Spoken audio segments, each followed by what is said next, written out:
Olá pessoal, vamos conversar um pouquinho sobre Nicolau Maquiavel? Maquiavel é um cara muito importante que lá no Renascimento vai dar algumas ideias sobre política que vão influenciar muito dos acontecimentos políticos, muitas das ideias políticas que vão acontecer depois dele, na Idade Moderna e na Idade Contemporânea. Vamos dar uma olhadinha nele. É muito importante a gente entender essa aula aqui em algumas partes. Temos uma primeira parte aqui de introdução, a gente vai falar sobre o realismo político, sobre a legitimação do poder político, sobre os fatores que interferem na liderança do Estado, as características do líder, e a gente vai falar no final aqui sobre uma proposta de Maquiavel como o sistema de governo preferido dele, ok? Para Aristóteles, gente, é muito importante lembrar que há um casamento entre política, entre ética, ok? Aristóteles vai falar que o bom governante não é só aquele que administra, mas é aquele que também forma o caráter do cidadão. Muito importante a gente lembrar disso, né? Esse pensamento aristotélico vai ser transferido lá para a Idade Média e o que vai acontecer? A fé vai ser o formador do caráter. Ou seja, Aristóteles primeiramente não é totalmente abandonado na Idade Média. E a fé ela vai entrar como recurso de formação daquele caráter lá de Aristóteles. O naturalismo de Aristóteles também vai ser adotado, né, trazido para dentro do pensamento da Idade Média, no sentido de que a família ela vai ser considerada como um alicerce natural do Estado, como um alicerce natural da formação política da sociedade, né?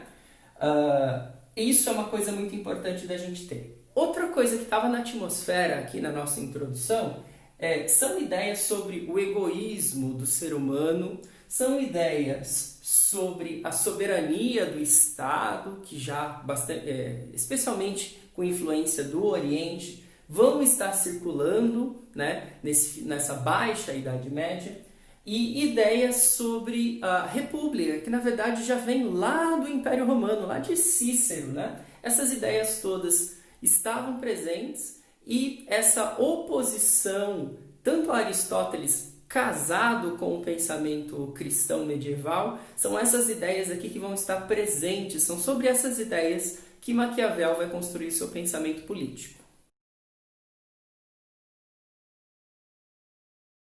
Bom, vamos dar uma olhada agora na ideia do realismo político.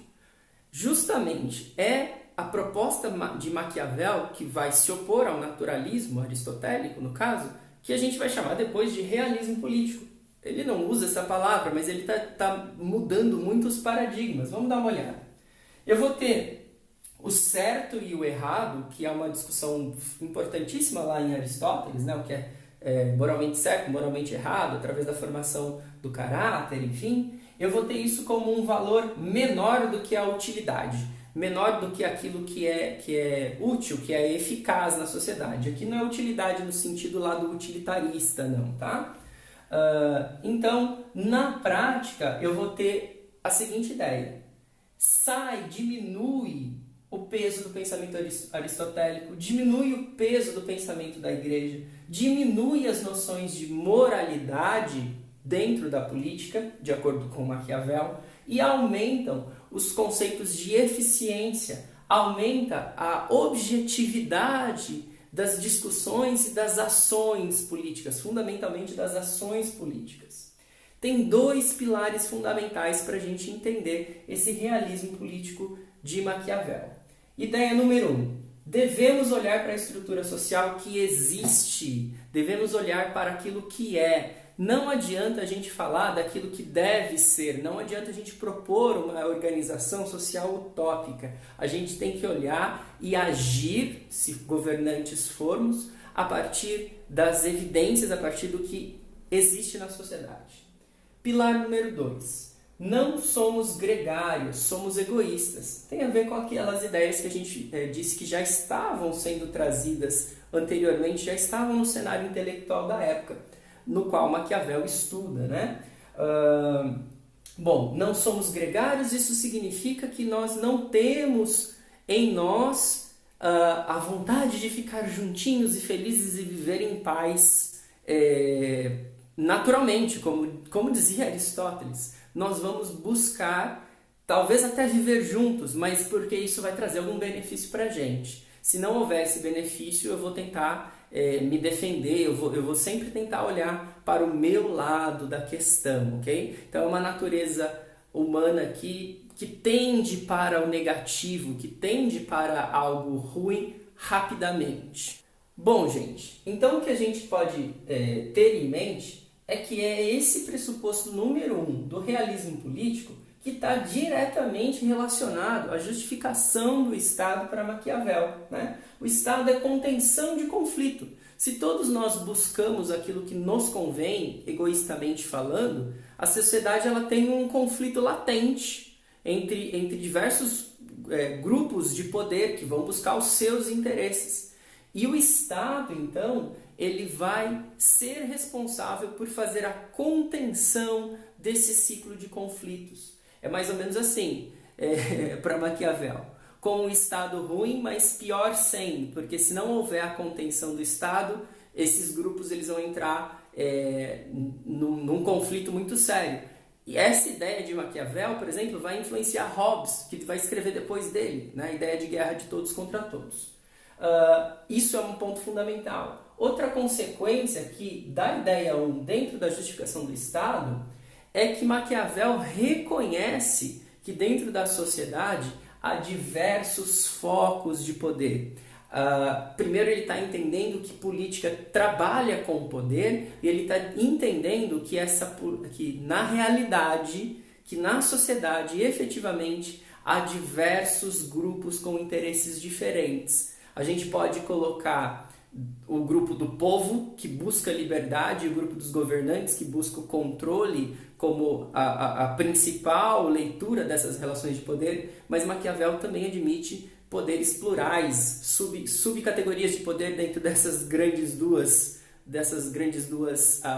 formas de manifestação do poder. Aqui, gente, já é bem interessante que Maquiavel tá falando pra gente do que mais tarde, né, com o pensamento marxista, vai ser chamado de pensamento de classe, de lutas de classe ao longo da história.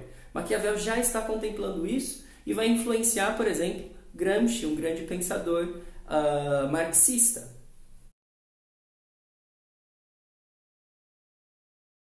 Vamos entender agora como é que funciona a legitimação do poder político de acordo com Maquiavel. Quem é que tem direito de governar? Vai ter direito de governar aquele que conseguir fazer tudo, inclusive sendo imoral, isso é importante, conseguir fazer tudo para efetivamente defender o bem comum. Ou eu posso dizer a mesma coisa da seguinte ideia. É aquele que vai utilizar de qualquer meio para conseguir um resultado que seja o bem comum. Ok? Eu disse a mesma coisa com palavras diferentes. Então vamos lá. Quando eu falo que é possível fazer tudo, significa justamente que é inclusive possível fazer o que for imoral. Isso é contemplado por Maquiavel. Só que não adianta falar, precisa fazer. O resultado efetivo na prática é o que vai salvaguardar, é parte do que vai salvaguardar o direito de ser imoral que o governante tem. Né? Bom, e o que mais garante esse direito de ser imoral é a busca do bem comum. É o fato de que aquela ação que pode ser imoral resultou em algo efetivo e que contribui para a vida de todos naquela sociedade. Portanto, que evita que haja aquele conflito pelo egoísmo que nós tendemos rapidamente a ter. Né? Aqui a gente está falando, gente, de uma valorização do Estado, né? De um estadismo. E agora Maquiavel, se já havia influenciado o pensamento marxista com essa ideia anterior, Maquiavel agora vai influenciar o fascismo. Mussolini se coloca como um influenciado por Maquiavel e a leitura dele é focada, claro, nessa parte aqui. Vocês vão ver que o resto de Maquiavel não combina muito com o fascismo. Aqui temos aquela leitura de que os fins justificam os meios. Só que qual que é o cuidado que nós temos que ter? Por mais que isso seja uma interpretação correta de Maquiavel, não é qualquer fim, é necessariamente o bem comum. Não é um negócio libera geral não para Maquiavel. Tem que haver a busca do bem comum, tem que haver a efetividade da ação buscando o bem comum.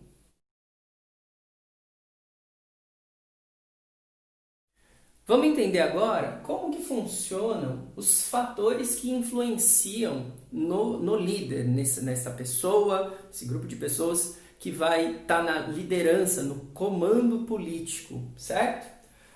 Eles então vão poder ser imorais, isso os legitima, a gente já entendeu, mas como que é o dia a dia? Quais são as habilidades que essa pessoa tem que ter, que o político tem que ter, né? Vamos pensar.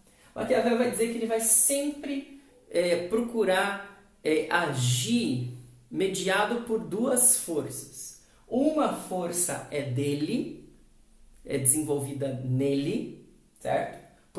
Portanto, é algo que se pode aprender, e é isso que Maquiavel está fazendo com essa obra, com o Príncipe. É como se fosse um manual de como ser um governante, que ele escreve lá para Lorenzo de Medici. E a outra parte é a fortuna. A fortuna não está no príncipe, a fortuna está no mundo. Tá? Então, tem uma série de coisas que o príncipe controla, porque ele tem uma habilidade para tal, ele tem virtude para tal, e tem uma série de coisas as quais o príncipe não controla, porque elas estão no mundo. Essa é a ideia fundamental. Vamos dar o zoom. Virtude. A virtude, ela é no sentido não de ser bondoso, de ser caridoso, como a gente acaba usando hoje. A virtude aqui em Maquiavel é uma influência lá dos sofistas, lá da noção de areté dos sofistas. É a capacidade de dominar e entender situações, de ser astuto, ok? Então essa é a noção de virtude aqui em Maquiavel. Uma herança lá dos sofistas, né? Pré-Sócrates, né? Onde não importa a verdade, mas importa a eficiência, importa a leitura e a visão de entender quais são as coisas que estão acontecendo e captar isso e me aproveitar disso. É isso que é fundamental aqui na virtude em Maquiavel. Bom, daí, gente, dentro do príncipe há prescrições e há consideração de que intrigas e conspirações de poder, tudo isso é uma ferramenta que o príncipe deve saber criar e depois utilizar em seu favor, certo? Então ele considera isso como uma ferramenta de gestão das relações de poder, poder criar intriga, poder criar conspirações, o príncipe tem que estar pronto para isso, saber criá-las inclusive, saber reagir contra aquelas que são criadas, ter uma visão habilidosa e eficiente da leitura das relações de poder que estão ao redor dele. Isso tudo faz parte da virtude. A fortuna, como eu falei, está no mundo, né? Então é uma parte da vida que não é escolhida pelo príncipe, algumas circunstâncias vão aparecer na vida dele, né, enquanto líder ali, e se dependesse da escolha dele, ele não queria, mas isso vai acontecer e Maquiavel avisa, gente, príncipes, governantes, políticos, isso vai acontecer na vida de vocês, né? E agora o seu trabalho é conseguir controlar a fortuna, é conseguir controlar a sorte, é conseguir controlar aquelas coisas que você recebe no seu colo e você não pediu para vir, né? E aí, muito desse dia a dia que afeta, que interfere esse jogo de liderança política do Estado, é consolidar virtude e fortuna, né?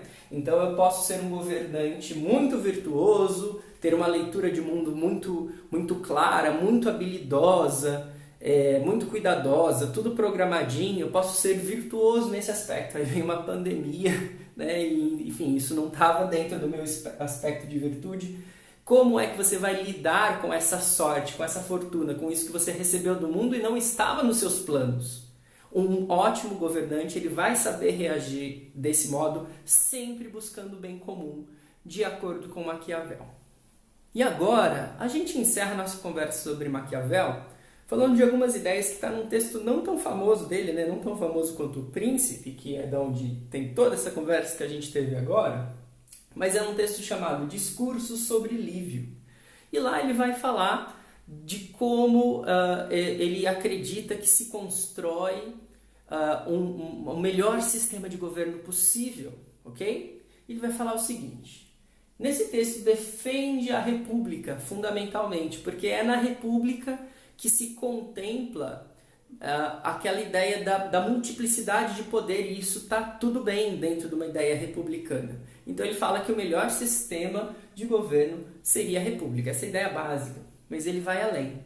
Ele defende a laicidade, mesmo quanto uma pessoa cristã lá do Renascimento, claro, né, ele era extremamente cristão, italiano ainda, lá de Florença, né? E mesmo sendo cristão, ele fala, não, temos que separar as questões de fé das questões políticas, né? As questões de fé estão numa esfera e as questões políticas estão em outras, né? Então, a gente tem uma defesa da laicidade aqui em Maquiavel. Também defende a cidadania ampla, certo? Olha que coisa interessante. Ele também vai defender um exército profissional, um exército do Estado, contra o que acontecia na época, né, que eram exércitos milicianos de pessoas que recebiam para lutar quando ali determinada força política precisava ir para a guerra. Então, ele defendia a profissionalização do exército. Mas ele fala que colocar essas ideias em prática não ia ser fácil. Ia precisar de um governante de virtude, de fortuna, ia precisar um cara muito habilidoso politicamente para implementar essas ideias, certo? E não seria fácil, talvez seria até violento, né? Porém, uma vez feita essa transição, essas ideias entrariam num período de estabilização. Quando essas ideias estivessem estáveis, esse governante teria então que passar a propor leis para reger e organizar o que ele chama de república ideal, né? O que ele chama de melhor governo, dentro dessas ideias, mas agora com a representatividade garantida pelas leis. Bom, então aqui a gente está vendo Maquiavel que está defendendo, né? Talvez colocando uma bola de cristal aqui, né? Meio que fazendo uma previsão de muito do que vai acontecer na Revolução Francesa. Então, essa parte aqui de Maquiavel, nesse texto Discurso sobre Lívio, a gente tem uma certa defesa do pensamento liberal. A gente viu Maquiavel também sendo lido pelos fascistas. E a gente viu Maquiavel sendo lido pelo marxismo, né? Sendo influência também para o marxismo. Olha como esse cara é importante, gente. Espero que tenham gostado. Muito obrigado e um abraço.